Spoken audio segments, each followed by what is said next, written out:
वाला टॉपिक है। डेफिनेशन अगर देखते हैं लोकल एनेस्थेटिक्स की, तो drug which produces the reversible loss of sensation in limited area without loss of consciousness.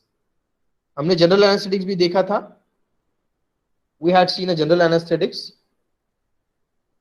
जिसमें जनरलाइज पूरा का बॉडी एनेस्थेटाइज हो जाता है, और यहाँ पे local area is being anaesthetise और loss of consciousness in only the limited area जहां पे हम लोग अप्लाई करेंगे at the site of injection, या जहां पे अप्लाई करेंगे लोकल एनेस्थेटिक्स। तो ये क्या करता है कि locally it will block the conduction of the sensory and impulses nerve near to the site of their application या इंजुरी। जहां पे हमने अप्लाई किया है लोकल एनेस्थेटिक्स को, वहां के नर्व एंडिंग्स को ब्लॉक कर देता है, मतलब सेंसरी और जो मोटर इंपल्सेस है वहां के लिए वो ब्लॉक हो जाएंगे और वहां का सेंसेशन लॉस हो जाएगा इन अ लिमिटेड एरिया ओनली। जरूरी नहीं कि पूरा के पूरा बॉडी का सेंसेशन लॉस हो जाएगा, जो कि नॉर्मली ऑकर होता है in case of general anaesthetics. तो general anaesthetics and these are the local anaesthetics. तो लोकली इफेक्ट शो करेंगे, जनरल एनेस्थेटिक्स पूरा जनरलाइज इफेक्ट शो करेंगे। That is the difference. Next, local anesthetics may be induced in a many ways depending on the route of administration। जैसे कि depend करता है कि उनका रूट ऑफ एडमिनिस्ट्रेशन कैसा है, उसका एक्शन कैसा है, उसके हिसाब से। जैसे कि सरफेस एनेस्थेटिक अगर हम लोग बात करते हैं, सरफेस और topical anaesthesia, so that will block the sensory and nerve endings in the skin and mucous membrane topically। local anesthetics causing surface anesthesia are called as surface anesthetics। मतलब जो only skin तक limited होता है, skin को जो है वो जहां पे अप्लाई करेंगे ओनली स्किन को जो है वो अनकॉन्शियस कर देगा, तो इन दैट केस टॉपिकल या म्यूकस मेम्ब्रेन को अनकॉन्शियस कर देगा ओनली, तो उसको बोला जाता है सरफेस एनेस्थेसिया। और जो सरफेस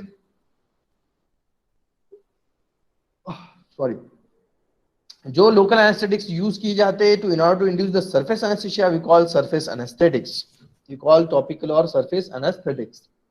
नेक्स्ट होता है इनफिल्ट्रेशन एनेस्थेसिया, जिसमें हम लोग लोकल एनेस्थेटिक्स ही यूज करेंगे, बट ये जो इनफिल्ट्रेशन एनेस्थेसिया इसमें हम लोग इंजेक्ट करेंगे। It is to be produced by injection directly into the area that is painful और to be subjected for surgical operation. मतलब माइनर सर्जरीज परफॉर्म करना है, स्टिचेस वगैरह देना है, तो इन दैट केस जो डॉक्टर है वो नॉर्मली लोकल एनेस्थेसिया को प्रेफर करते हैं, तो इंजेक्टेबल फॉर्म में दिया जाता है। मतलब हम लोग यहाँ पे टॉपिकली अप्लाई नहीं कर रहे। समझ में आया क्या?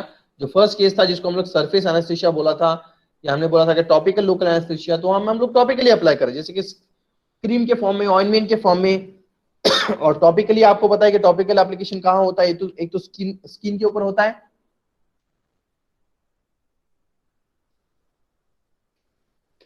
या तो म्यूकस मेम्ब्रेन के ऊपर होता है, तो वो टॉपिकल रहेगा डेफिनेटली। यहाँ पे हम लोग टॉपिकली अप्लाई नहीं कर रहे हैं, हम लोग इंजेक्टेबल के फॉर्म में उसको दे रहे हैं। इंजेक्ट कहां पर कर रहे हैं? जो पर्टिकुलर माइनर सर्जरी, जो साइड पे माइनर सर्जरी परफॉर्म करना है, या जहां पे बहुत ज्यादा पेन हो रहा है, पेन को भी अगर रिलीफ करना है, क्योंकि ये लोकल एनेस्थेटिक जो है पेन रिलीवर भी काम करते हैं। जैसे एक साइड है जहाँ पे इंजरी हो गया है एक्सीडेंट की वजह से, या कहीं पे एक अपने स्किन के ऊपर डीप इंजरी हो गया, बहुत ज्यादा पेनफुल, वहां बहुत ज्यादा पेन हो रहा है, तो क्या करते हैं वहां पे लोकल एनेस्थेटिक अप्लाई कर देते हैं, लोकल एनेस्थेटिक इंजेक्ट कर देते, तो उतना एरिया क्या हो जाएगा, अनकॉन्शियस हो जाएगा। अनकॉन्शियस हो जाए तो वहां पे पेन सेंसेशन लॉस हो जाएगा। तो इंजरी की वजह से जो पेन हो रहा था वो यहाँ पर नहीं होगा, पेन लॉस हो जाएगा, ठीक है, पेन रिलीफ हो जाएगा। जैसे हम लोग नॉर्मल पेन किलर लेते हैं तो वो अलग चीज होगी, वो भी पेन रिलीफ करते हैं, लेकिन यहाँ पे हम लोग इंजेक्ट करके by using these local anesthetics we will inject the local anesthetics and we will reduces the pain at the site of injury। ये हो गया इनफिल्ट्रेशन। इनफिल्ट्रेशन मतलब फिल्ट्रेशन भी बोल सकते हैं, इनफिल्ट्रेशन जो हम लोग इंजेक्ट करते हैं। सॉरी। नेक्स्ट है स्पाइनल एनेस्थेसिया, जो कि हम लोग इंजेक्ट करेंगे particularly into the spinal cord within a membrane of dual membrane surrounding on a spinal cord। Dura mater pia mater जो होता है, मेम्ब्रेन होती है, वहां पर हम लोग उसको इंजेक्ट करेंगे, ताकि पर्टिकुलरली ये कहाँ पे इफेक्ट होता है स्पाइनल एनेस्थेसिया, स्पाइनल कॉर्ड को एनेस्थेटाइज करने के लिए। मतलब spinal cord only locally spinal cord ही एनेस्थेटाइज होगा, उससे रिलेटेड जो नर्व्स है वो एनेस्थेटाइज नहीं होंगे। इसका मतलब सेंसेशन थ्रू आउट बॉडी में रहेगा, नो प्रॉब्लम। लेकिन जो लाइक किसी को स्पॉन्डिलाइसिस का प्रॉब्लम होता है, तो वहां पे पेन होता है, पर्टिकुलरली वर्टिबल कॉलम में पेन होता है, तो वो पेन को रिलीव करने के लिए भी नॉर्मली ये जो स्पाइनल एनेस्थेसिया है वो यूज किया जाता है, इंजेक्ट किया जाता है into the spinal cord in order to relieve the pen.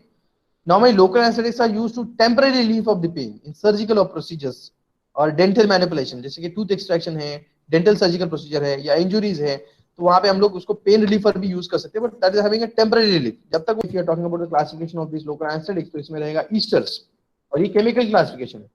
Now esters of benzoic acid, esters of para amino benzoic acid, मतलब बेंजोइक एसिड और पैरामाइनो बेंजोइक एसिड, इसके ईस्टर्स रहते हैं। जैसे कि ईस्टर्स ऑफ बेंजोइक एसिड में एग्जांपल है दिस कोकेन।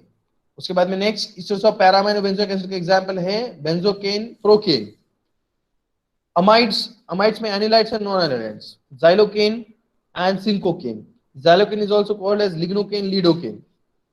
ये हो गया classification of this local anaesthetics. Esters main class है, अमाइड्स सेकंड क्लास है, मिसलेनियस इज थर्ड क्लास और थर्ड कैटेगरी। तो ईस्टर्स में जैसे हमने बोला कि esters of benzoic acid, esters of para amino benzoic acid. Amides में anilide amides and non anilide amide. Anilide मतलब कि एनिलीन वाला जो होता है, नॉन एनिलाइड नॉन एनिलीन वाला होता है। और मिसलेनियस में कुछ जो रहेगी, जैसे फॉर एग्जांपल फिनॉल है, फिनॉल हम केमिकल यूज करते हैं, वो भी लोकल एनेस्थेटिक्स यूज हो सकता है। क्लोरोब्यूटेनॉल है, यूजेनॉल, यूजेनॉल किसमें होता है, क्लोव में होता है। देखिए क्लोव ऑयल कंटेन यूजेनॉल। तो नॉर्मली अगर टूथ पेन वगैरह हो रहा है या टूथ एक्ट हो रहा है, या नॉर्मली जो विजडम टीथ वगैरह होते हैं, या लोअर हमारे जो मोलर्स होते हैं, pre molars and molars teeth, वहां पे अगर फॉर एग्जांपल पेन हो रहा है ड्यू टू द कैरीज और ड्यू टू इन्फेक्शन, तो वहां पे हम लोग नॉर्मली यूजेनॉल लगाते हैं। मतलब कि क्लो ऑयल अप्लाई करने के लिए डॉक्टर्स या डेंटिस्ट आपको बोलते हैं। वो क्यों बोलते हैं, क्योंकि उसके अंदर क्लो ऑयल के अंदर यूजेनॉल होता है। यूजेनॉल पेन किलर भी है, लोकल एनेस्थेटिक्स भी है, और ये एंटी इन्फेक्टिव भी है। Eugenol which contain the which will be present in the clove और क्लो ऑयल। बेंजल अल्कोहल ये भी एग्जांपल है जो कि मिसलेनियस में आते हैं, इसको केमिकली क्लासिफाई में हमने नहीं लिया। Benzocaine, benzocaine is a ethyl ester of para amino benzoic acid. Para amino benzoic acid, ये आपको दिख रहा है कि ये बेंजीन रिंग है, बेंजीन रिंग विद COOH, और पैरा पोजीशन पे अमाइनो ग्रुप है, और जो है this will call para amino benzoic acid, और साइड में जो सब्स्टिट्यूएंट है वो इथिल है, CH3CH CH2CH3 इथिल है, तो इसलिए इसको बोला जाएगा ethyl para amino benzoate, we call benzocaine. इसका स्ट्रक्चर इंपॉर्टेंट नहीं है, इसलिए ज्यादा डिस्कस करने की जरूरत नहीं है। It is ethyl ester of para amino benzoic acid. As I told के इथिल वाला जो पार्ट होता है वो ये वाला होता है, इथिल। ठीक है, ये वाला इथिल है, सॉरी ये भी इसके अंदर आ जाएगा, ethyl.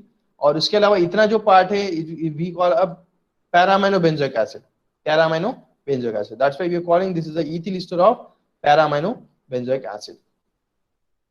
Next, it occurs as a colorless crystal white crystalline powder, bitter taste followed by sensation of numbness। अभी ये जो पार्ट है followed by the sensation of numbness, क्योंकि अगर हमने इसको अगर टेस्ट किया ये ड्रग को, तो ये बिटर टेस्ट इसका आता है, और as it is a local anaesthetics, तो जैसे उसको टंग के ऊपर रखा तो टंग को क्या करेगा, उतने पार्ट को वो लोकली एनेस्थेटाइज करेगा, पेन सेंसेशन या सेंसेशन लॉस कर देगा। सेंसेशन लॉस करेगा तो वहां पे टेस्ट का सेंसेशन भी नहीं आएगा। फॉलोड बाय नमनेस, ये जो हम लोग बोल रहे हैं ना, फॉलोड बाय नमनेस, तो हम लोग तो ड्रग टंग के ऊपर प्लेस करें फॉर द टेस्ट पर्पस, उसको टेस्ट करने के लिए उसका टेस्ट कैसा है, तो बीटर टेस्ट रहेगा डेफिनेटली। लेकिन बीटर टेस्ट के साथ साथ उसका एक्शन भी वहां पे शो करेगा कि वो उतने टंग के एरिया को जहां पे हमने प्लेस किया है, उतने टंग के एरिया को क्या करेगा, वो एनेस्थेटाइज करेगा, और लॉस ऑफ सेंसेशन की वजह से उतना जो पार्ट हो जाएगा वो नम हो जाएगा, numbness we are calling, numbness. ठीक है, तो ये हर एक जो भी लोकल एनेस्थेटिक्स है उसके टेस्ट में यही पैरामीटर आएगा, followed by numbness.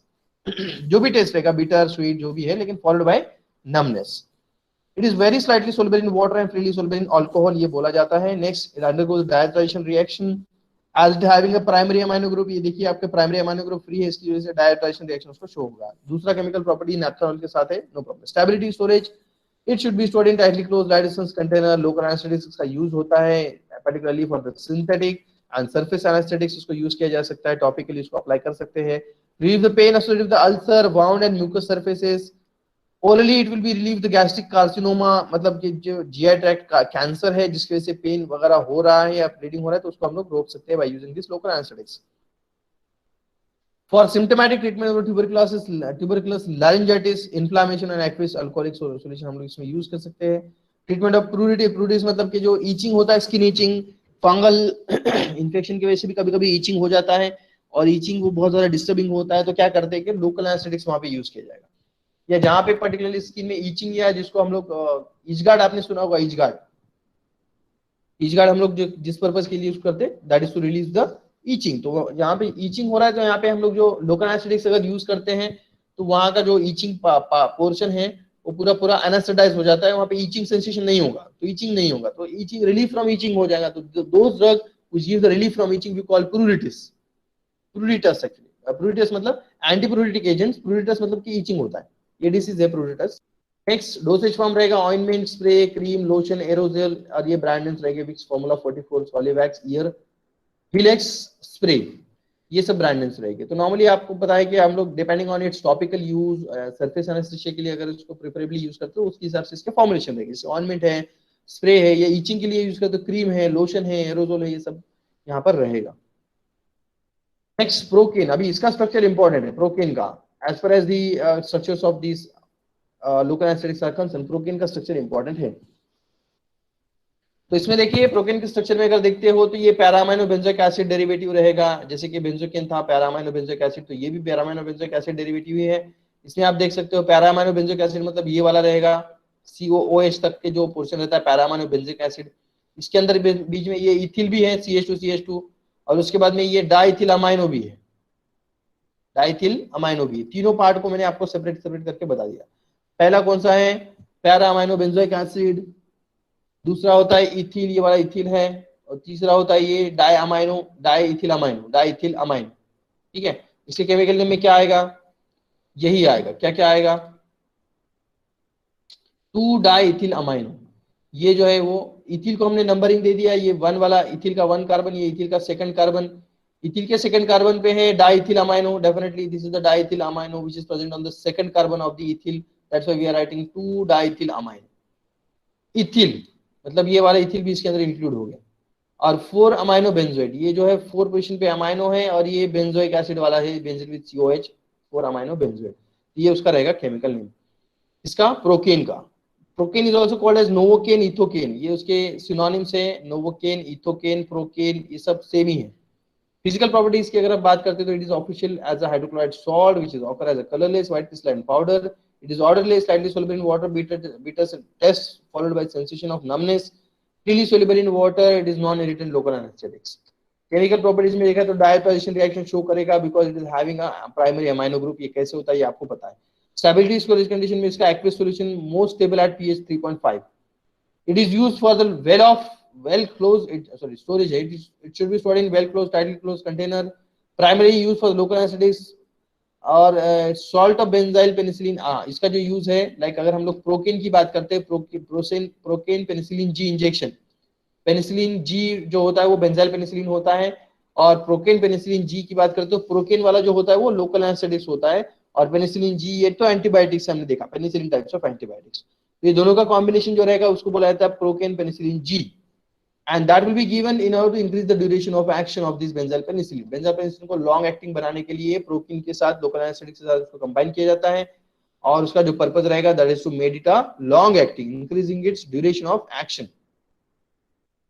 Dosage form procaine के कौन कौन से अवेलेबल है, procaine and adrenaline injection, procaine and benzyl penicillin injection, as I told fortified मतलब कि ready for injection, dried form में रहेगा, powder for injection, powder for reconstruction, उसके साथ वाटर फॉर इंजेक्शन भी आता है, कॉम्बो पैक रहेगा जिसमें ड्राइड फॉर्म में वायल में पाउडर रहेगा, और उसके साथ में वाटर फॉर इंजेक्शन भी डिस्पेंस किया जाएगा, दोनों को मिक्स करना रहेगा before its use. You have to prepare the solution of the dried powder into the vial by adding the water for injection in order to use it before its use in order to increase stability storage या shelf life बढ़ाने के लिए हम उसको use करते हैं। इस तरह से fortified procaine penicillin G injection रहेगा।